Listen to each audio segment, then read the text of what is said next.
ladies and gentlemen. Sit down. Sit down.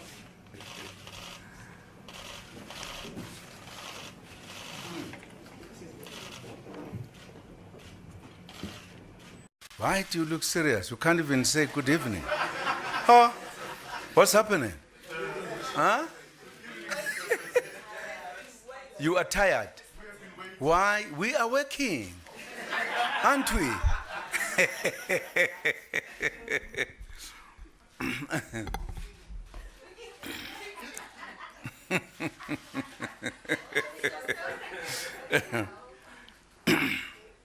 Well, good evening, colleagues, members of the media present here, fellow South Africans. I address you after weeks of speculation about my future as President of the Republic of South Africa. In particular, I make reference to the much publicized and awaited decision of the African National Congress issued on the 13th February 2018. It is now public knowledge that the National Executive Committee of the ANC resolved to recall me as the President of the Republic. I have also learned that before I respond to the initial decision, a new decision has been made by the ANC, whose effect is that I have now been compelled to resign by way of a motion of no confidence set down for tomorrow, 15 February 2018. The ANC is indeed the party of whose nomination, on whose nomination I became a candidate for the presidency of the Republic of South Africa after its victory of the national elections of 2014. It was on the ANC's nomination that I was later elected by the majority in the National Assembly as the President of the Republic. I am forever indebted to the ANC, the liberation movement. I've served almost all my life. I respect each member and leader of this glorious movement. I respect its gallant fight against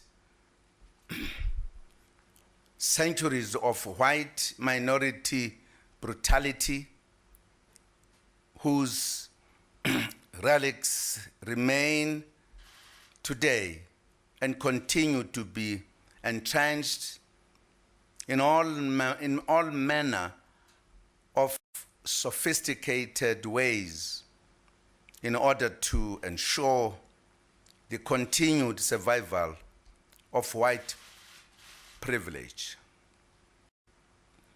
I do take seriously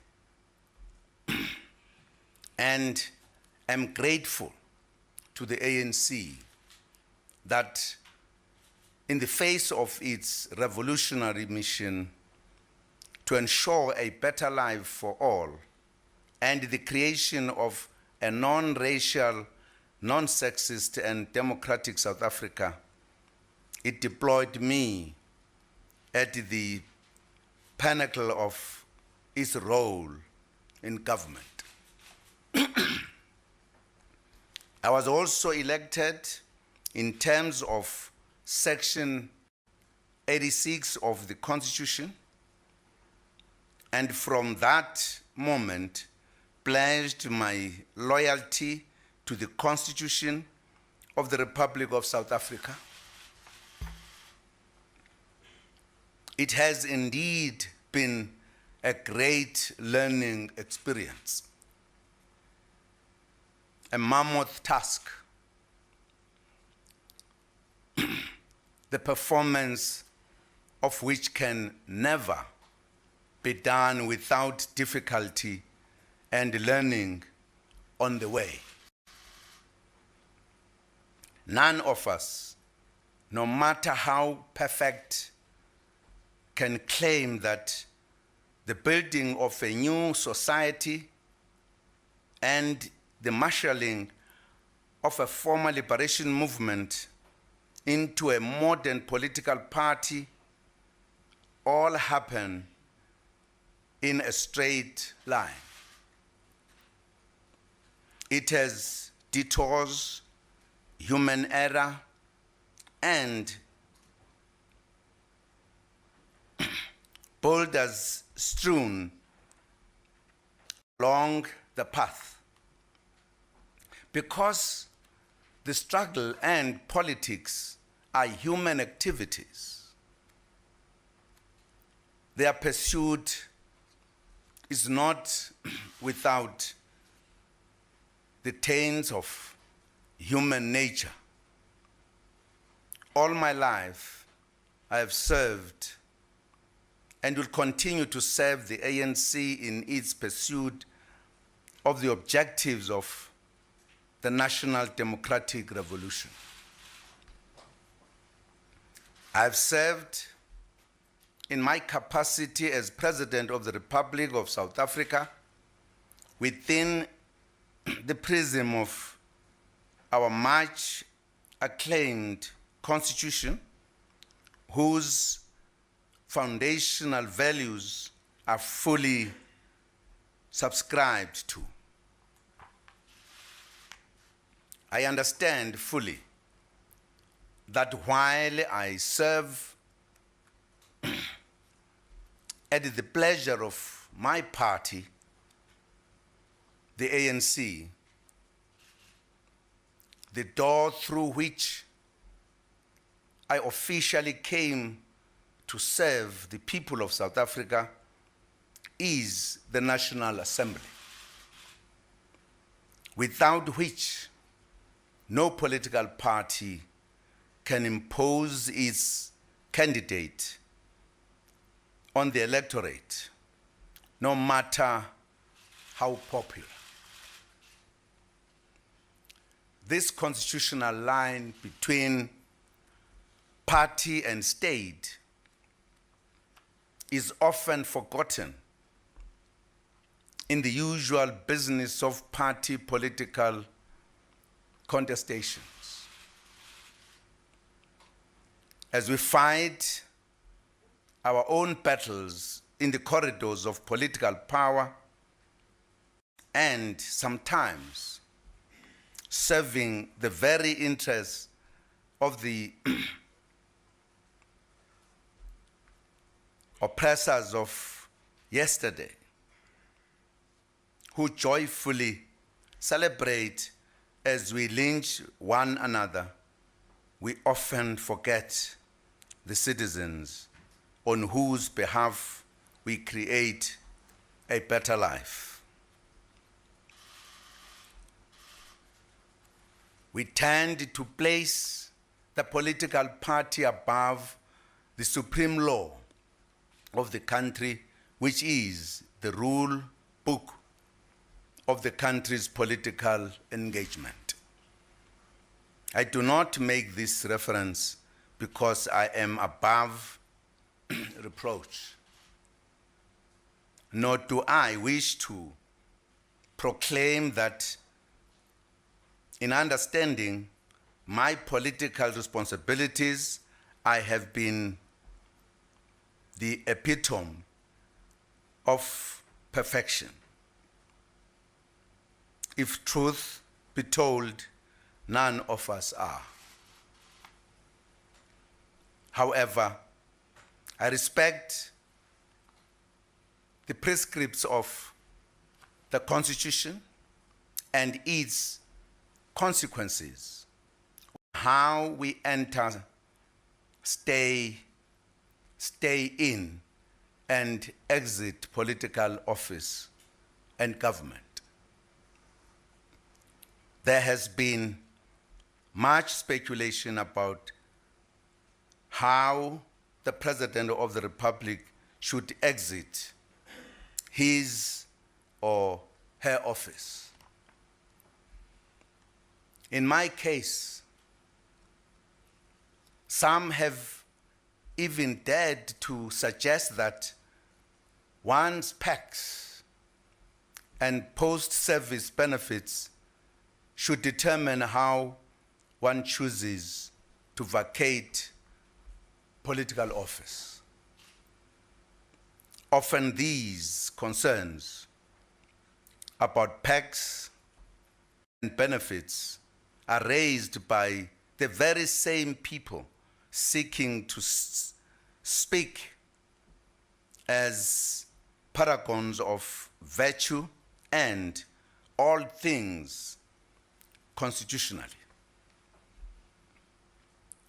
Some even suggest that the relevant constitutional provisions, Section 89 and 102, in terms of which the President should be removed from office, would constitute an embarrassment or humiliation.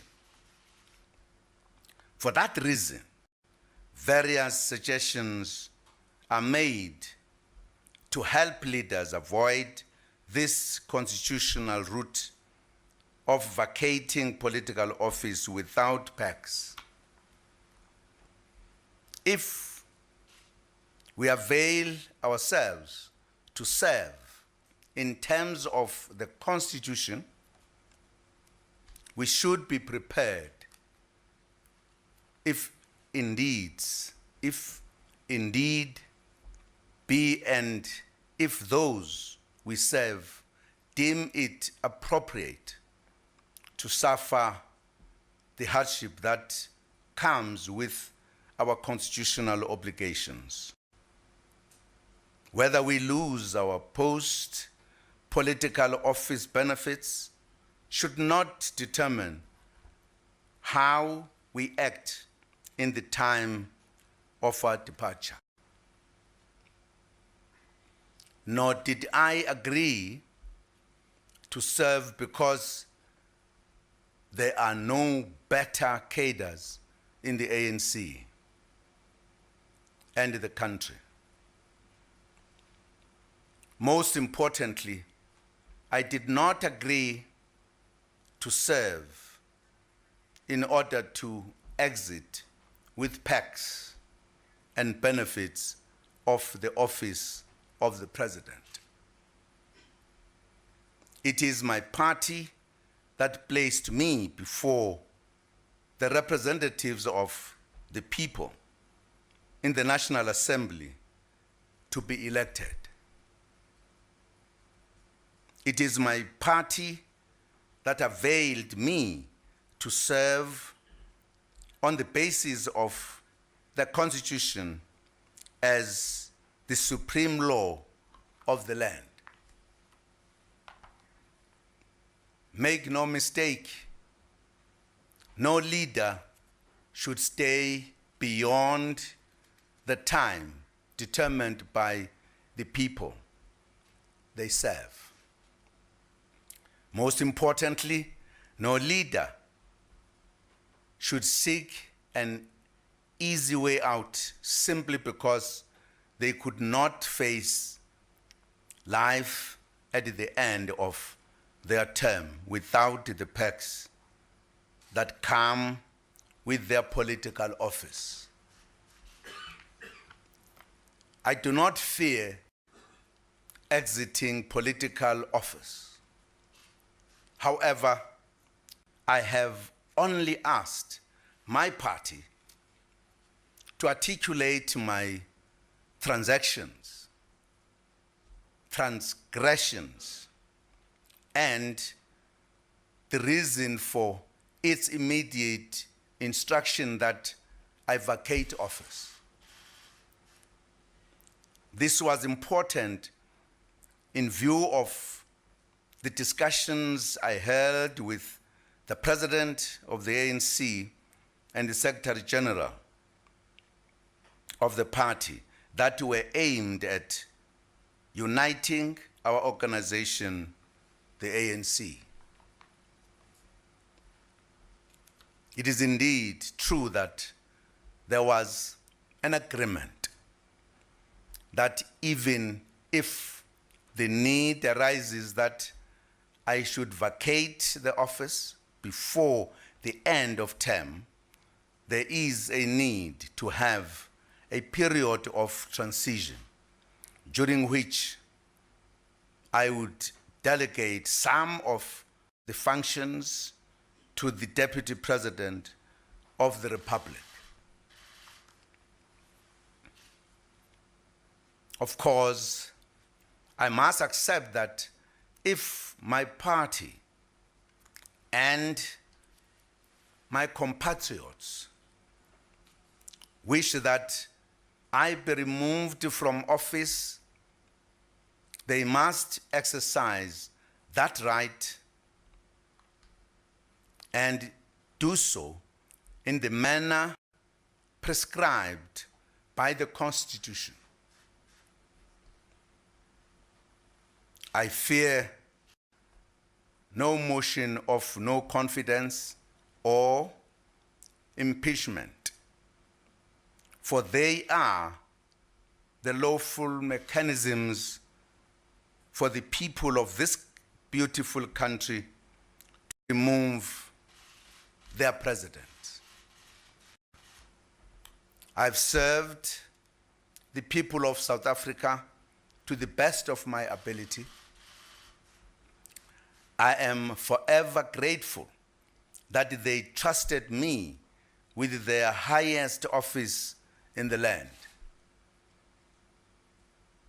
But when I accepted the deployment, I understood and undertook to subject myself to the supreme law of the land, the Constitution.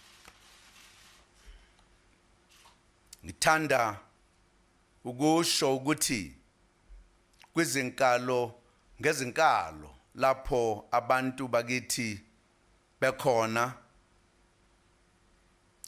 ngokuzithoba okungenamkhawulo,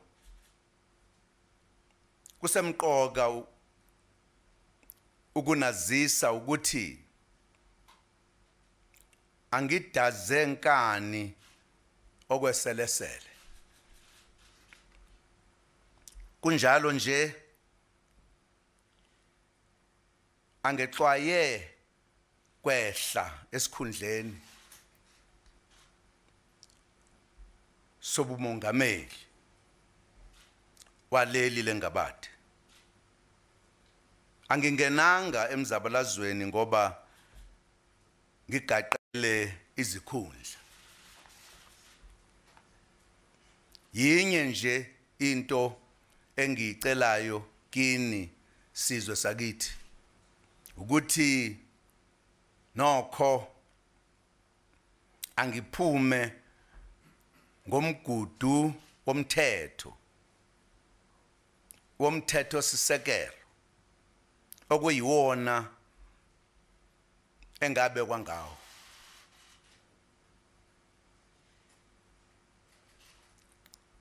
Angikwesabi ukulahlekelwa amalungelo nopoyinandi oza nesikhundla sobumongameli. Angingenelanga lezo zinto kuhulumeni. Kunjalo nje azithi shu lapha kimi. Ngifuna kuphela ubulungiswa nokuhlonishwa komthetho sisekelo kanye namalungelo ami. Uma kwenzeke njalo ngiyophuma ngokuzithoba nokuhlonipha.